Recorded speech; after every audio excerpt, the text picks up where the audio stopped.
Hola muchachos, espero que estén bien.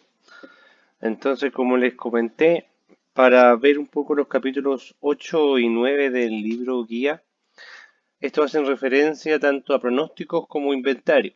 Entonces, como comprenderán, estos dos temas generalmente van unidos, porque el pronóstico que nosotros hacemos dentro de nuestra empresa o de donde nosotros estemos trabajando, es principalmente orientado a pronosticar el inventario, pronosticar la demanda y ese tipo de cosas. Entonces, como lo habíamos comentado anteriormente, estos capítulos el profesor Herrera se los saltó porque son capítulos que ustedes o materias que debieron haber visto en otro tipo de rama. Pero ahora vamos a repasar un poquito los conceptos para que quede más claro. Entonces, el capítulo 8 habla de pronóstico. Entonces vamos, para poder hablar un poco de la teoría de los pronósticos, ¿cierto? Voy a utilizar perdón, una diapositiva que tengo de otro ramo que hago yo, que es gestión de empresas, donde nosotros hacemos planificación basada en pronóstico.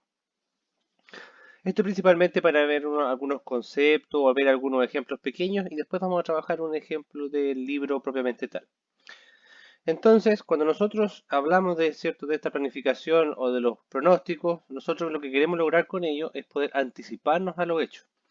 Es decir, nosotros poder saber qué nivel de inventario vamos a necesitar, qué nivel de inventario necesitamos para poder satisfacer una demanda, etcétera. Entonces, el pronóstico nos va a ayudar a nosotros a poder anticiparnos a algunos eventos. Estos pronósticos, ¿cierto?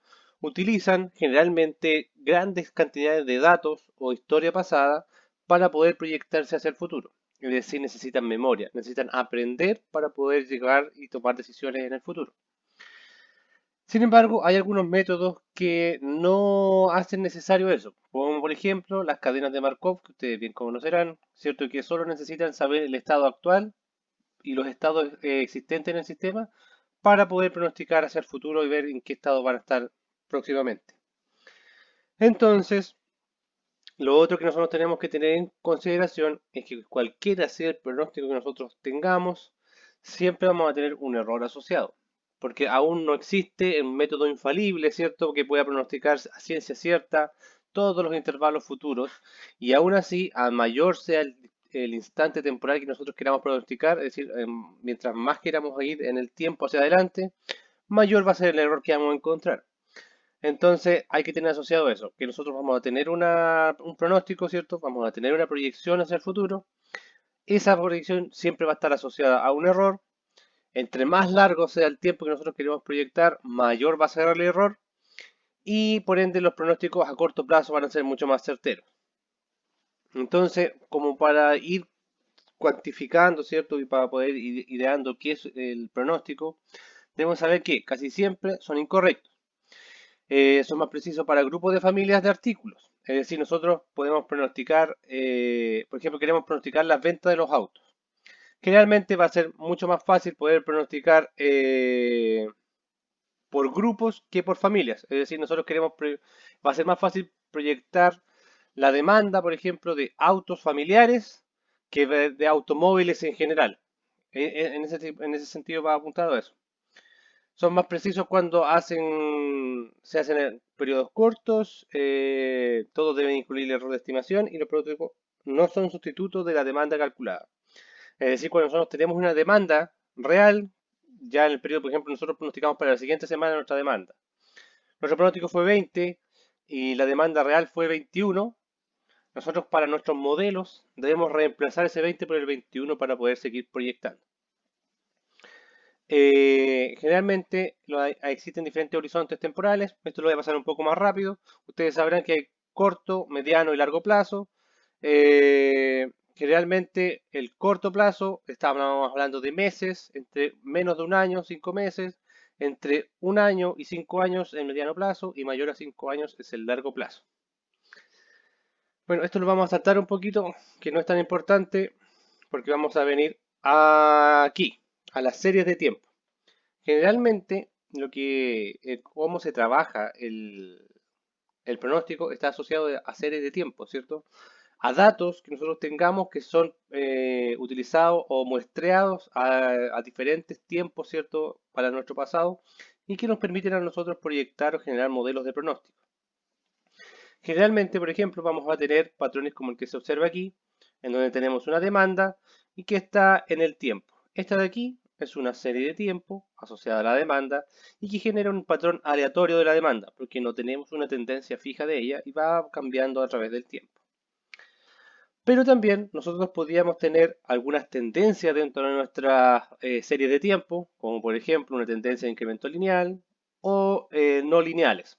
Y eso va a depender mucho de los datos que nosotros tengamos y dependiendo de cada uno de estos dos, ya sean lineales o no lineales, vamos a tener modelos que se van a comportar mejor o peor en torno al pronóstico que van a poder desarrollar. También vamos a tener ciclos y vamos a tener algunos modelos que van a estar, o series de tiempo que van a tener todo esto incorporado. Como pueden ver, aquí tenemos ciclos, tenemos algo de aleatoriedad y tenemos aquí una tendencia lineal creciente, que eso es un poco lo que se puede ver aquí y lo que se va a ver en la realidad. Entonces, para ello, nosotros tenemos diferentes formas de ir calculando estos pronósticos. Entonces aquí vamos a ir viendo algunas herramientas desde la más simple a la más compleja.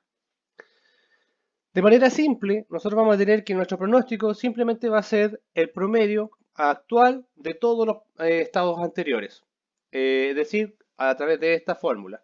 Entonces nosotros vamos a decir que nuestro pronóstico va a ser simplemente el promedio de todos los valores anteriores a nuestra demanda actual. ¿Y cómo se va a calcular eso? Por ejemplo, nosotros tenemos aquí para todo un año, nosotros tenemos una ventana temporal, ¿cierto? Por ejemplo, aquí para el ejemplo fue de 3 meses. Entonces consideramos 3 meses, calculamos el promedio de estos 3 meses y ese va a ser nuestro pronóstico. Nuestro pronóstico dio 24 y las ventas reales fueron de 25. Entonces, estuvimos más o menos cercanos. Ahora, para el siguiente mes, como ustedes saben, vamos a considerar la misma ventana temporal de 26 más 22, pero ahora en vez de usar el 24, que fue el número que nosotros calculamos, vamos a utilizar el 25, que es el número que es realmente la demanda proyectada. Y vamos a usar 26, 22, 25, proyectamos 24,3 y en mayo fue 19. Y así sucesivamente se va calculando para todos los demás meses. Aquí, sin embargo, como ustedes comprenderán, vamos a tener un gran margen de error, ¿cierto? Y que sin duda nos va a entorpecer dentro de nuestra planificación, porque este es uno de los métodos más simples que pudiéramos encontrar y por ende tiene muchas falencias. Una de ellas es la gran cantidad de error. ¿Qué pasa si nosotros encontramos ventanas temporales muy grandes? Entonces, ventanas temporales muy grandes van a tender a suavizar demasiado el pronóstico y no van a capturar de buena forma cualquier irregularidad o perturbación que existe en las ventas. Por otra parte, si tomamos ventanas demasiado pequeñas, va a pasar que vamos a capturar demasiado esas posibles perturbaciones o diferencias en la demanda, lo cual podría ocurrir también en grandes fallos. Entonces, hay que encontrar, si queremos utilizar este tipo de metodología, que es la más simple, encontrar alguna forma que sea óptima entre el tamaño de ventana que nosotros vamos a considerar. Bueno, voy a dejar este video hasta aquí para continuar en el siguiente.